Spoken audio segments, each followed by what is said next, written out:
All right. Are you building your business on Amazon and you're wondering what's working today, what's not? Because we keep hearing rumors about changes and this is happening, that's not happening. So I'm super excited to have with me today someone who not only is an Amazon seller, but also has a suite of software tools that he started probably back in the days when I first got started in this business. Um, he has a unique perspective to share with us today on what's working and what's not. So I'm super excited to have with me the founder of Jungle Scout, Greg Mercer. Greg, thanks so much for being here today. Kevin, thank you very much for having me on. I'm excited to chat with you for the next hour or so. And I know we Yeah. have a lot of exciting information to share, so it's going to be fun. Yeah. This is going to be super exciting because I know a lot of people that listen to the podcast are focusing primarily on Amazon. Everyone's always looking to find that traffic off Amazon, but at the end of the day, Amazon is that golden goose that we want to make sure we take good care of, so to speak. So Totally. just to, to to help anyone that is not 100% familiar with your background, do you mind just sharing, how did you even get into all this e-commerce world? Yeah, I'd love to share. It's fun to think back on these things. I went to college to be a civil engineer, got a job doing that when I got out, and what I realized is I hated it. My whole life, I've had like this strong entrepreneurial spirit. I wanted to own my own business. I didn't like the idea of kind of having like this salary cap associated with this particular role that I was in. So spent just a lot of time, even at work, but like late into the nights and on the weekends, working on kind of like my own stuff. And I tried a handful of different things, maybe made a few dollars here, a few dollars there. But the first thing that really picked up some legit traction was selling physical products on through the Amazon marketplace. So, at the beginning, I sourced these products using a few different methods and ultimately found out how to import goods from China, put my own brand on them and sell them through Amazon. And back then, this was like 2013, like private label as we know it today. The whole concept packaged into this nice package didn't quite exist yet. So I Mm-hmm. was, like trying to learn how to like import goods and all these other types of things. But yeah, I was able to pick up a little bit of traction with it, was able to make a little bit of money, enough that I was able to replace my income working as an engineer. As a result, I made a deal with my wife that's when it'd be okay for me to quit my real job. Mm-hmm. And one thing led to another. We actually ended up selling our house and all our goods, started traveling around the world, managing the business remotely, and did that kind of full time for a couple of years. One of the pain points I had in my business was finding what new products to launch. And that was ultimately the creation of Jungle Scout. Yeah, because I remember back in the day, for people that maybe not uh, weren't around during that time period, but it was like people would talk about, like, you would go on like Amazon, write down in a spreadsheet each day what the bestseller rank was, and then do like put in like it was like 999 for like the into your cart, and then see what inventory it said actually was available, and you try to figure all that out manually. And then all of a Right. sudden, I started hearing about this Chrome extension that was coming out, where it was like it would just tell you all of that, and I was like, wow, Right. that's crazy. And this was right when I was starting to look into the whole idea of selling on my own. So I'm just kind of curious about that backstory there. Like, how did you decide? Yeah, I'm going to go ahead and go down the road of software. Was it just because you had the pain point? Yeah. It's if you're newer to like this industry, it's almost hard to imagine the idea of having no idea how well any products on Amazon sell. Right. Because like now, of course, there's Jungle Scout, but there's also just tons of other Hmm. people trying to do this. But at the time, there was nothing out there. So Jungle Scout was actually the first to estimate sales on Amazon. And so, yeah, like prior to that, like you mentioned, there's the 999 trick, which, you try to add 999 units to the cart. If they had less inventory than that, Amazon gives you back this little error message. So, you could do that day after day and see approximately how many units were selling that given day. There's also, there was different like kind of like rules of thumb that people used based off the bestseller rank, which is like, okay, yeah, you want to sell something that's at least like a bestseller rank of like 3,000 or better. It turns out those were like very, very rough because that same bestseller rank in different categories means something Hmm. wildly different.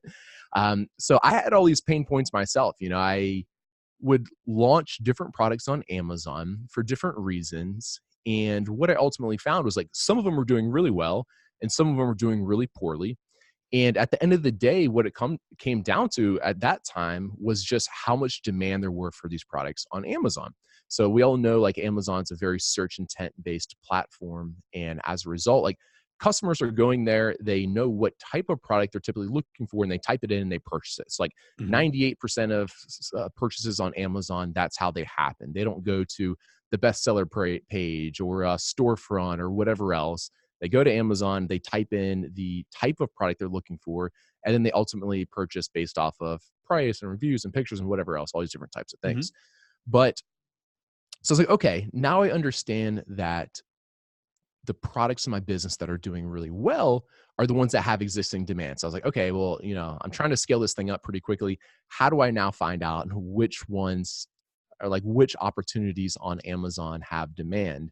And yeah, that's ultimately what led me to create these algorithms where I was guessing or estimating sales based off the bestseller rank.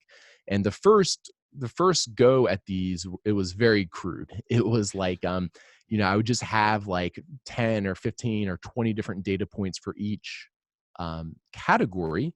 I was just doing a really simple linear regression to connect these different data Hmm. points. And this was like the very start of the sales estimate algorithms that Jungle Scout used. So after I created those, I now all of a sudden had like a little bit more insight what was selling well on Amazon and what wasn't.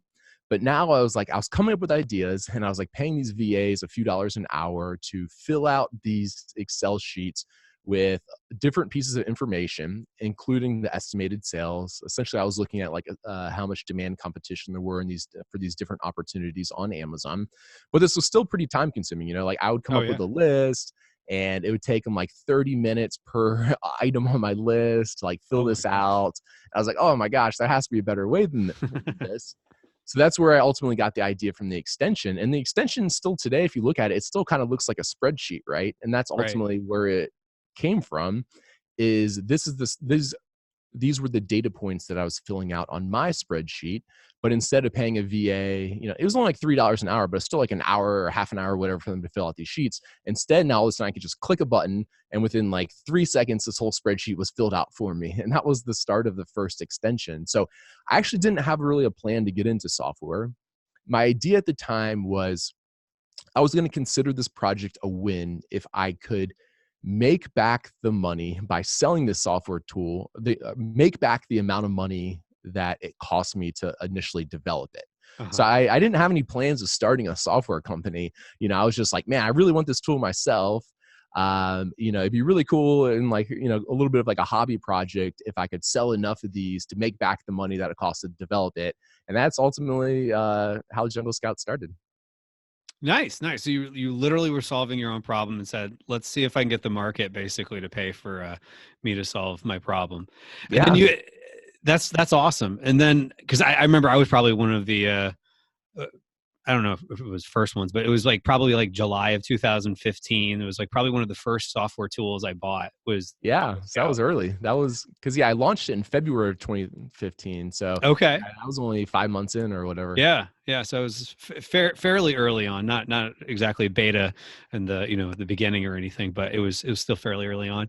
And I always liked, and I still have it on my computer. And I always say to anyone who's even talking about getting into this business, you got to at least start with the extension because that's I think kind of where it all starts. I think with research and whatnot.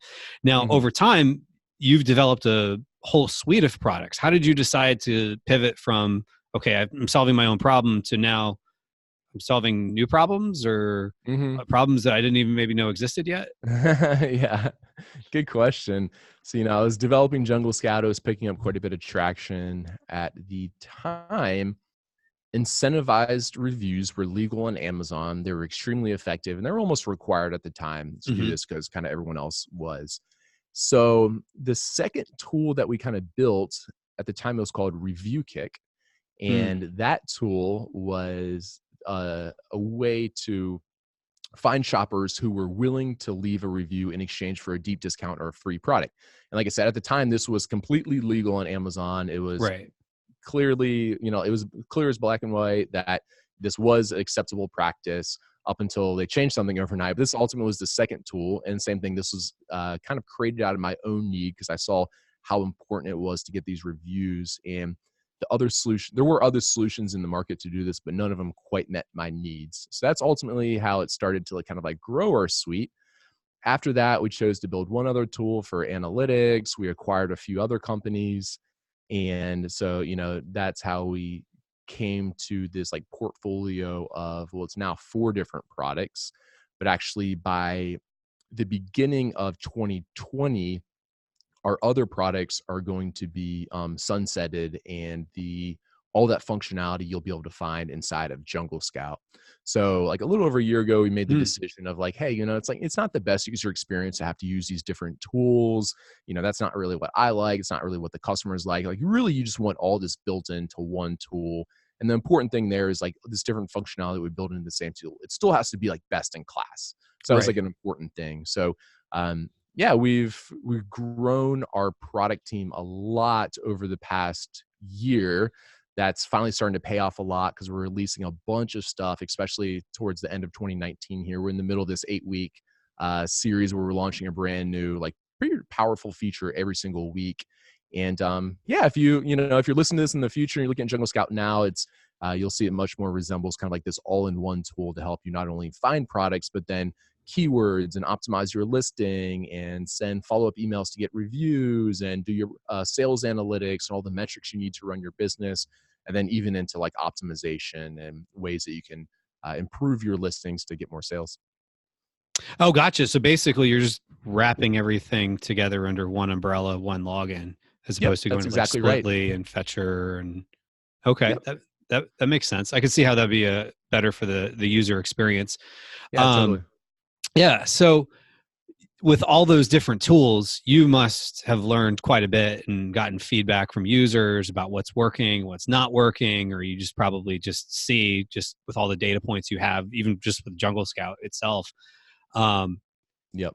What would you say is like the big thing that is working today? Yeah. So that's a big question, right? Because there's one thing, I'd say one of my big takeaways is, I guess this is similar to any business in any industry, but there's by no means only one way to go about doing things. And, like if you've watched like Jungle Scout's $1 Million Case Study, like we prescribe this very specific method that, it's the one that I personally like the best. That's like the one I teach. But, working with all these sellers, it's really clear that there's no like one way to skin this cat by any means. Some people only want to sell items in this one particular niche, and they want to build out this brand to sell through other channels besides Amazon. Other people have found their niche by being able to very efficiently sell small and light and inexpensive products that might be like slim margins, but like they've found ways to get these extra efficiencies that makes them the most competitive. And then there's other people that, the strategy is only to create items that are much higher quality, or the perceived just quality or brand is much higher than anything else out there. So this is like really nice packaging and really nice images and whatever else. So it's cool to see all these different business models that can all independently work well. And a lot of this has to do with what the seller's individual skill set is. That person that wants to create really high quality stuff, oftentimes they have like a little bit of like a design background, maybe like product design and packaging. And that's what they want. And that's why they're able to be good at it. That being said, if you're a listener of this show, you hate the answer, it depends, right? Or like, oh, it doesn't matter.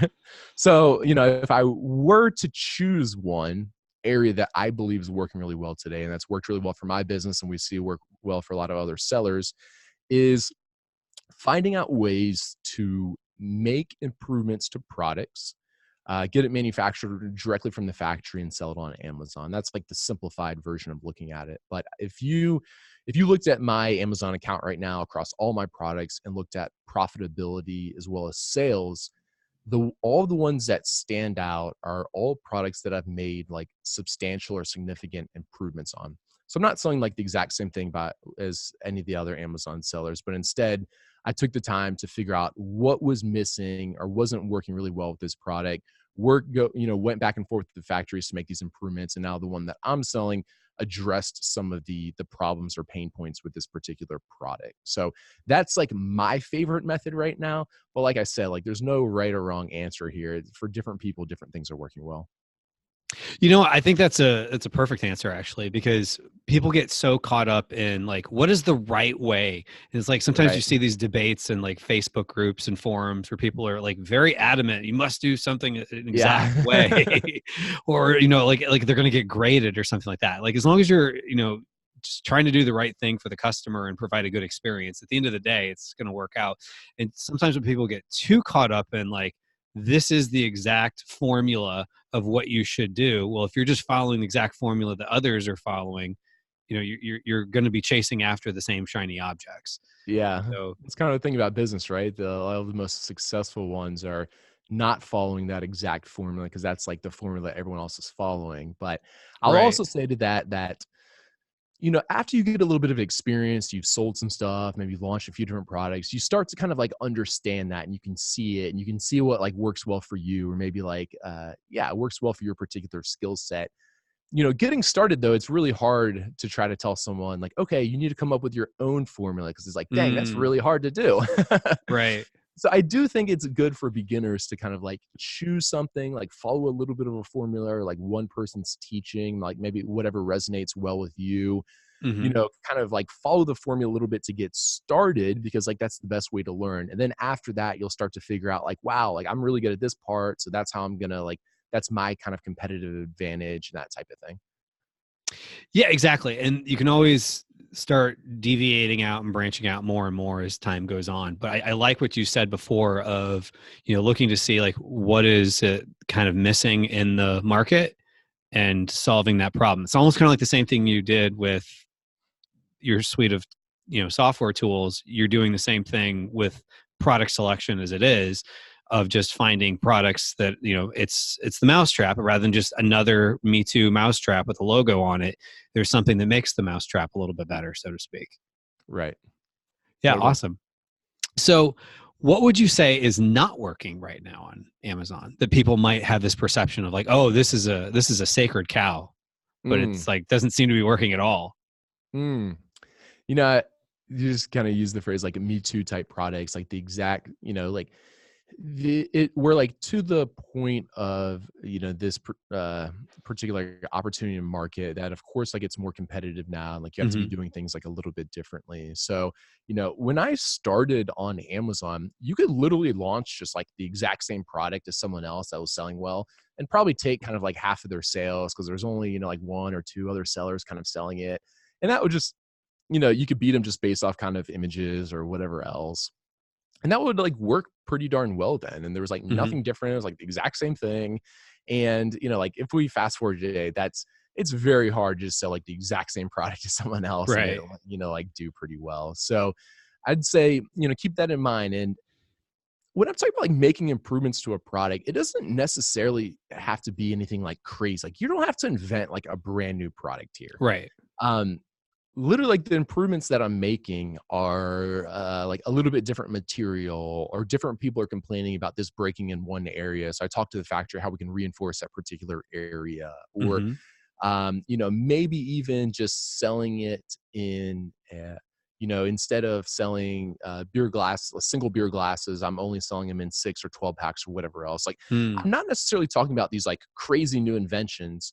A lot of these are like fairly simple differences, but the result of them is typically better reviews and a product that customers want better, because that's how I'm finding out what's wrong or what needs to be improved, is just based off of like what customers are complaining about essentially. And it's like, it's really cool because only like 5 or 10 years ago, these like big brands were probably spending like $100,000 or whatever to like come up with this like focus group to find out what's wrong with Mhm. their products, make the improvements. And now just like an average everyday Joe can just like go on Amazon, he's read the bad reviews, and within like 10 minutes, you know exactly what's wrong with that product. So it's really cool, like Right. how the whole thing has changed. Yeah, that's so true. I remember as a kid, like getting excited if I was at the mall and like, people doing like consumer research or whatever, where they try to talk you. And of course, when my parents are around, into like going into some room, and I remember like drinking like chocolate milk, and it was like, pick the one that is the creamiest or the whatever. And I was like, I had no idea what I was even saying. I was just like, that one, that one. And so Yeah. to your point, like, like people were spending, and companies still spend all kinds of money, whereas you literally could just go on Amazon, look at the competitor of the niche you're looking to go into, or if you're looking to improve your current product, you can even look at your own reviews and just see, what are people saying? What are they passionate about in a Yeah, positive, and what are they passionate about in a negative? And it'll, especially when there's trends, it'll tell you a lot, because they're telling you what they want to know about, or what they want the totally. product to look like. Yeah, and that's like whatever people are talking about in the review, like however they're grading it, those are the things that people care about, you know? Right. So yeah, it's so cool how yeah, how we can do that so quickly and so like cost effectively now. And not only for finding out what's wrong with the products, but I also like to do that for when I'm creating my listings and how I'm talking about my product. Mm. So, you know, these are the different phrases or verbiage that the customers are using. Um, Whether it's, you know, let's use like my baby towel for an example. If you were to read the reviews, what people say they like about it would be phrases like fluffy or Mm. soft to the skin, or you know, like whatever else. Right. And what's cool is you start to read a lot of these, you start to see these recurring themes, and it's like, oh wow, I was referring to it as thicker and more absorbent, but like no one's talking about it being thicker and more Right. absorbent. They're talking about it being softer on the skin or more fluffy or Mm. whatever. And it's like, oh, wow, I should just use these words that the Right. customers like. That's how they refer to it anyway. Right, because that is what's catching, and oftentimes too, like, they're also voting it up as Right. well by saying if it's helpful. So the most helpful reviews tend to be ones that have, like, the fluffy, or whatever the Mm, term is for that product.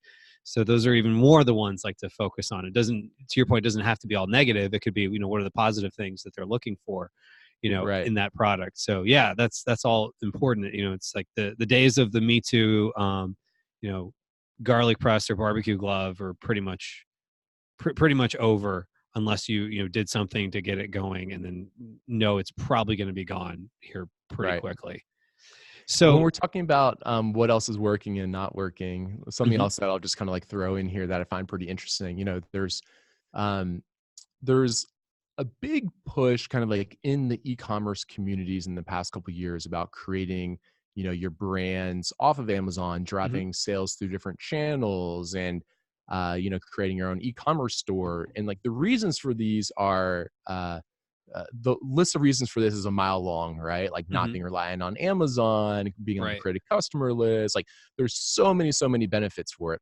But something else that I do find really interesting through working with all these customers, even through you know, the new functionality we're rolling out next Tuesday. So by the time you listen to this podcast, it'll already be rolled out. It's like sales analytics. You know, we've been working with customers to make sure they can put their expenses in easily and stuff. And you know, mhm, part of this is like part of our research was um, okay, you know, like where else are you making sales from? What's the amount of sales? Like, how are we going to build that into like you can add additional sales, not just from Amazon.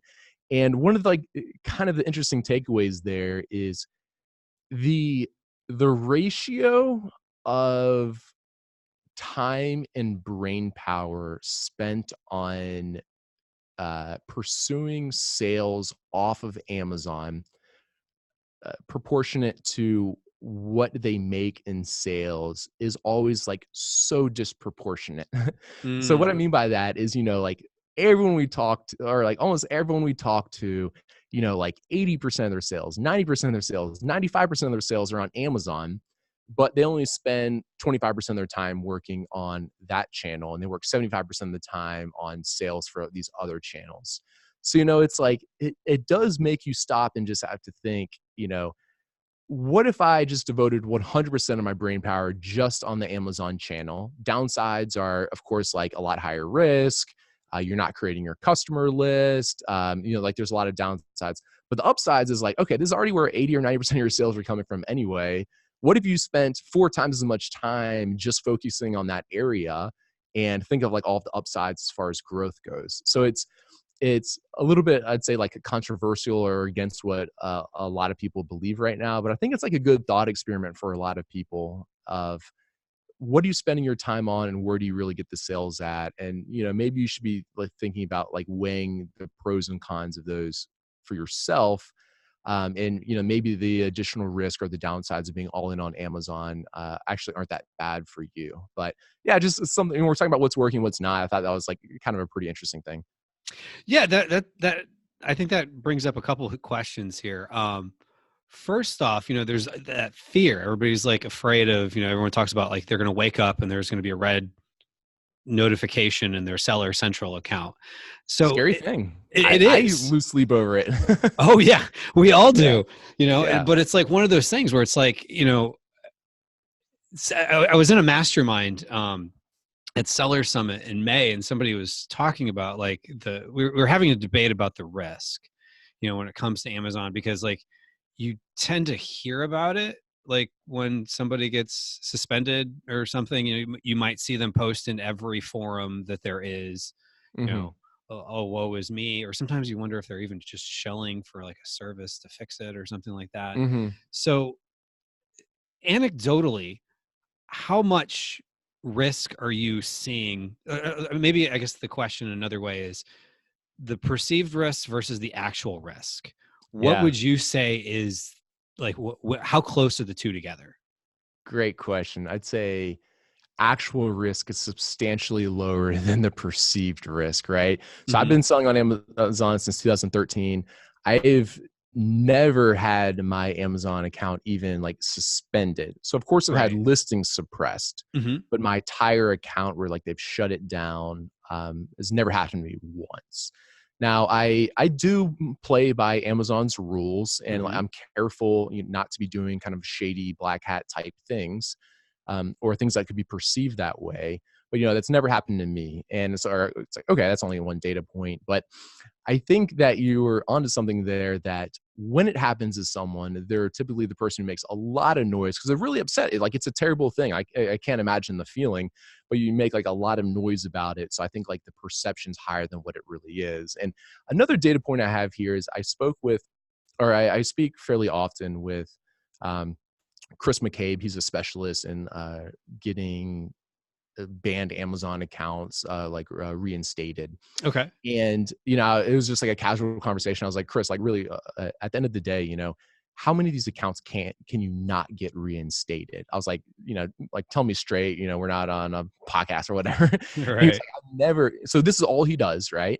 So he's a specialist, and you have to pay him a couple $1,000 or whatever it is. Mm-hmm. But he's done this thousands and thousands of times, and 0 times has he been able to not get account reinstated. Okay. Really? So yeah, I thought that was pretty interesting. And he deals with he was like, man, like some of these customers we deal with are like so blatantly like trying to like so blatantly like paying for reviews, and there's tons of evidence that they're clearly doing this. Or there Right. was another story of someone scratching off expiration labels for pharmaceutical over-the-counter pharmaceuticals, or like there's people blatantly doing Wow. really bad stuff, or like Yeah. blatantly counterfeiting products, and he's able to get all of them reinstated like 100% of the time. So it's like, all right, when you think about it that way, I'm not doing any illegal stuff, especially not this like crazy blatant stuff.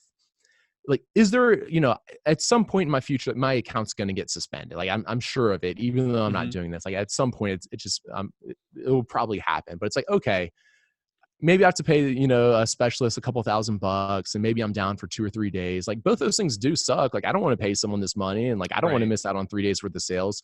But it's like, all right, but if I'm looking at the business from the big picture, like a year's worth of sales, it's like, all right, that's like, a decrease of 1% of my revenue for that year being out for 3 days. So it's like, now all of a sudden, when you say it like that, it's like, okay, that's actually not that big of a deal. Right. Right. No, that's a very good point. And a lot of it is just keep your nose clean and play by the rules. And like to your point, like there seems to be a forgiveness mechanism.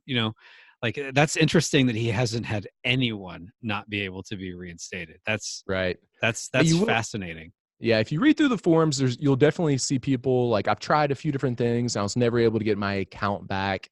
I think the difference there is, since he does specialize in this, that he knows exactly what Amazon's looking for. He knows how to write the plan of action that will get through their system or whatever else. Right. So you may not be able to get it reinstated yourself. It seems like that does happen sometimes, but it's good to know that I always have the backup of hiring a specialist, Uh-huh. and they'll be able to get it reinstated. Yeah, because I mean, some of it is like I could see how some people might be very kind of emotional in their tone when Oh, I'm they're sure. responding, like this isn't fair. I did da, da, da, da, da, da, da, I see this other guy doing blah blah blah blah blah. Yeah, I That's bet not that's going to like work. 90% of the responses they get. Just like, Right. I can't, you can't do this to me. Right. Like, this is Exactly. ridiculous. My competitors do this worse, whatever. Right, right. Which is like, to use Amazon like an analogy, like the legal system. That's why we have lawyers, is because otherwise people would just get in and just start, Right. saying things they probably shouldn't. So it's always good to have someone represent you. And, Right. if the account ever was suspended. And I've worked for 2 Fortune 500 companies in my um, previous, employee life. And both of them had very clear guidelines on things that if you do this, you won't be working here anymore. Like when Mm. I worked at Disney, if you sold theme park tickets that they gave you for free, you're Yeah. gone.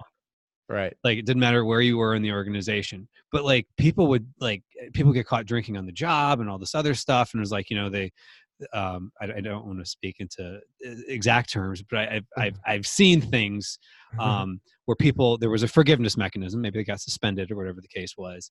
And when I worked for Marriott, it was like, I think we called it internally, like jokingly, the 17 deadly sins of Marriott.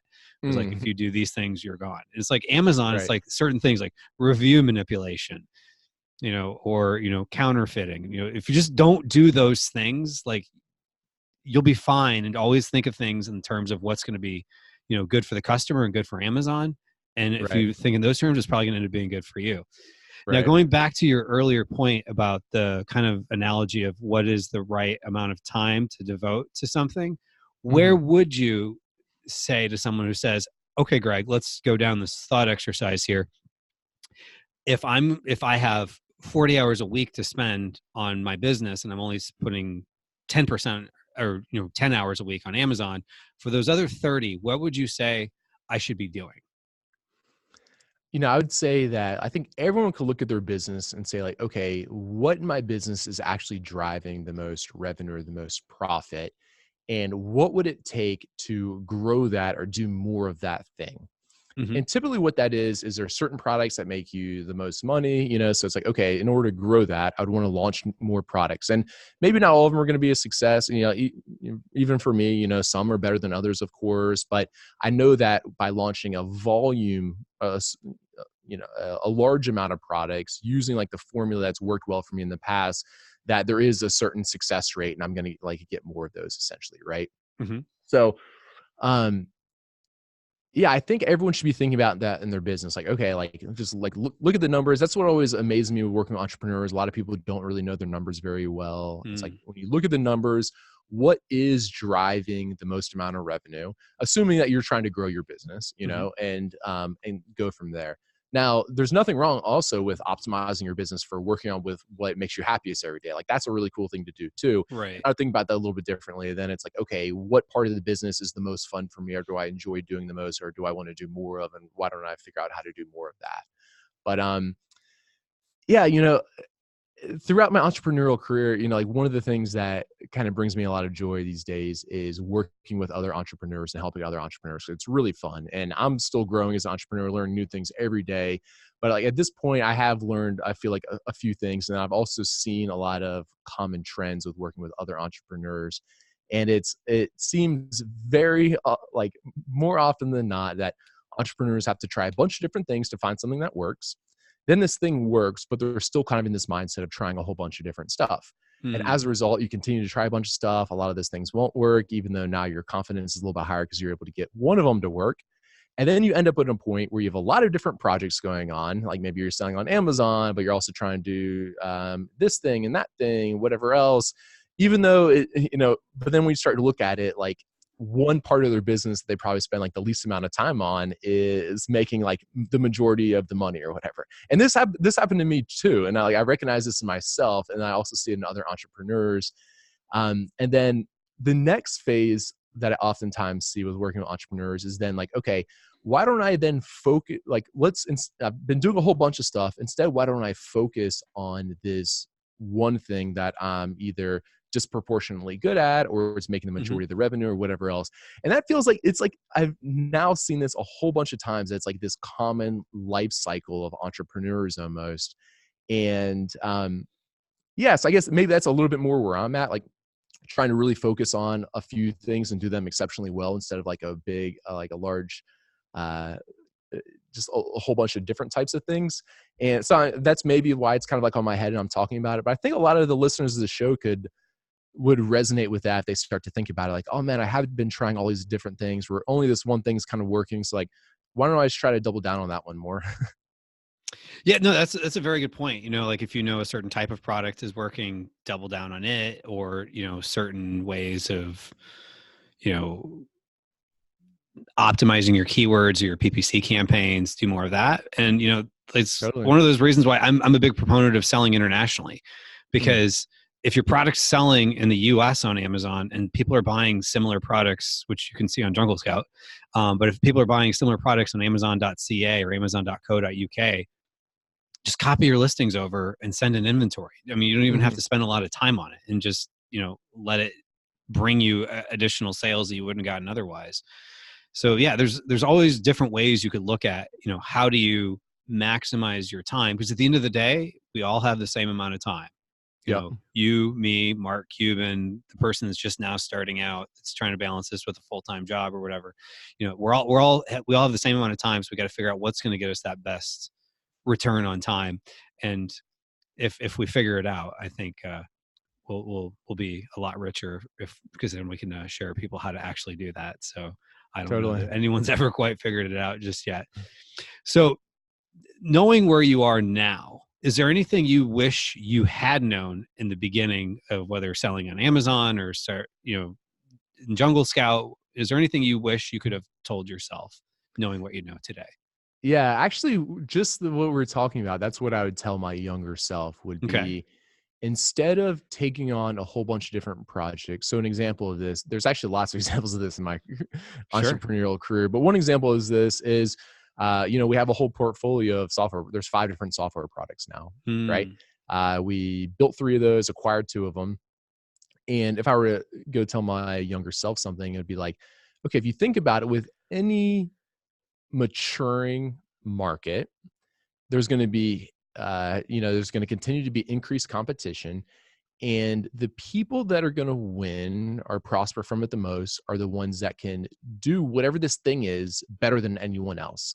And I think this will apply to any industry, whether Hmm. it's software or physical products or anything.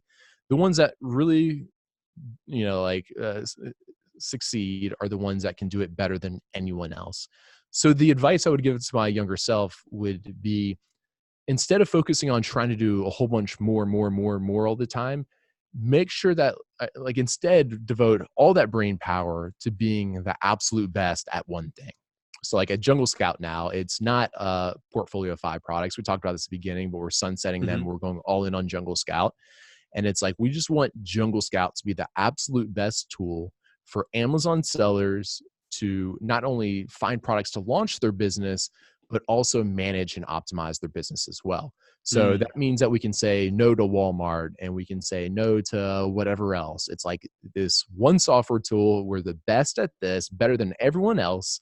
And this is like the one thing that we believe that we can be the absolute best at. And like, as a result, 10 years from now or 20 years from now or a long time from now or whatever, that we are like the best and the most, are have kind of prospered the most in this particular little area that we've carved out. Nice. Nice. That would be a good piece of advice, I think, no matter what you're doing. Yeah, Just be the best that you can, whether it's software tool, selling whatever product on Amazon, or Pickleball, or whatever it is that you're doing. totally. Yeah. Yeah. Now, one thing I do have to mention here real quick, just since I threw out Pickleball, describe for me, what exactly is Pickleball? Because you and Scott were talking about it quite a bit at Brand Accelerator Live, and I just got to understand a little bit more. What exactly is Pickleball? Yeah, so I'll give you just a 30-second story. Scott and Steve, Mike Jackness came to visit me here in Austin. We were doing some mentorship as part of this podcast we did called the 5-Minute Pitch. And Hmm. 2 blocks away from our office, there are these courts that look like tennis courts. Turns out the pickleball courts. And I was like, hey, have you guys ever played this? Like, no, we've heard about this looks cool. Anyway, one thing led to another. We got some paddles. We started to play, watch some YouTubes on the rules. And we're like, dang, this is actually super fun. Uh-huh. So that's kind of how the whole pickleball thing started with that particular group. And since then, I've actually gotten pretty big into it. Since it's 2 blocks away from the office, we play at 7 a.m. on Tuesdays and Thursdays and then shower at the office and go to work. So I've gotten like a bunch of other people into it, but it's similar to tennis. Okay, so it's outdoor. There's a court. The net is a little bit lower than a tennis net. The court's smaller. You play with a wiffle ball. Okay, Okay. and the paddle is like an oversized ping pong paddle, and the rules are fairly similar to tennis. Okay. Now, this is supposedly the fastest growing sport in America, which is pretty interesting. And I was wondering, like, man, I've played tennis before. And I didn't really get into it. Why does this seem so much more fun? Even though it's even though it's a wiffle ball, I think it's a little bit faster paced, more similar to what like ping pong would be. Mm. And I think the other really nice thing about it is the learning curve for tennis is pretty steep. If you don't have like decent form and like a decent grip, like you can't even really hit the tennis ball that well and be good enough to like have a fun game. Right. Where pickleball, I think it's just much more forgiving, at least with the learning curve. Uh-huh. So like the first day that you go out there, you're kind of good enough that it's fun, that there's good rallies and stuff. So Uh-huh. anyway, that's what pickleball is. It's a funny name. I have no idea where the name came from, but Right. it's a fun sport. Nice, nice, nice. I'm fascinated. You guys have showers, so were you planning when you found the building? I want to have showers so that way, if one day we decide to play a sport like pickleball, we've got a place for employees to shower ahead of time. That's definitely foresight. No, the showers were already in the building, so we didn't really think about it. But actually, when we were looking at offices, what I realized is it's fairly common in Austin. And I think it might be like a hotter environment type thing, because it's like Mm. even for people who just like ride their bike to work, we've quite a few people who don't have cars that take other ways to get to work, which is cool. But even if like you ride your bike in the middle of summer, like you almost have to shower when you get there because you're like Oh, I sweating, can from like a imagine. 2 mile Yeah. bike ride in the Texas heat. Ugh. But yeah, it's actually awesome to have showers at the office. Yeah, that is awesome. That is awesome. So anyone listening to this that wants to, learn more about Jungle Scout, or, follow a little bit more in the journey, or, check out the all-encompass suite of products as it's about to be, where would you send them to go check out? Yeah, so we're quite active on our blog. So if you go to junglescout.com, just click on the blog on the top. Quite a bit of good stuff there. The things that I'm really passionate about are doing these independent tests and case studies and collecting like unique data, because I think this is like really powerful for optimizing your business. And a lot of people just write really fluffy stuff on their blogs. So I really Hmm. like a lot of that, and the case studies are really good. Um, our YouTube channel has a lot of good information on it. We're posting about a couple of videos every week. And then if you're listening to this podcast and it's just been released, we do have a few weeks left of this 8-week webinar series. And you can actually sign up for the homepage of Jungle Scout, where I mentioned it earlier in the podcast, but we're releasing a brand new feature every single week for 8 weeks in a row. So we're doing a webinar every Tuesday to release it. And we have some cool specials to go along with that. And yeah, it's a really exciting time at Jungle Scout, because we have all this new stuff that we've been working really hard on for the better part of the year, and a lot of it's ready around at the same time. So it's a really exciting time for us right now to be rolling all of it out. So I'd recommend you check that out as well. Yeah, definitely. I think everyone should go check that out, and I'll make sure to link to all that in the show notes as well. So, well, this has been a great conversation, Greg. Thank you so much for being on. Kevin, thank you very much for having me. It's been a blast to chat with you. And for all the listeners, thank you for staying all the way to the end. Yes, definitely, definitely, definitely. Well, awesome. Thanks so much, Greg. Take care.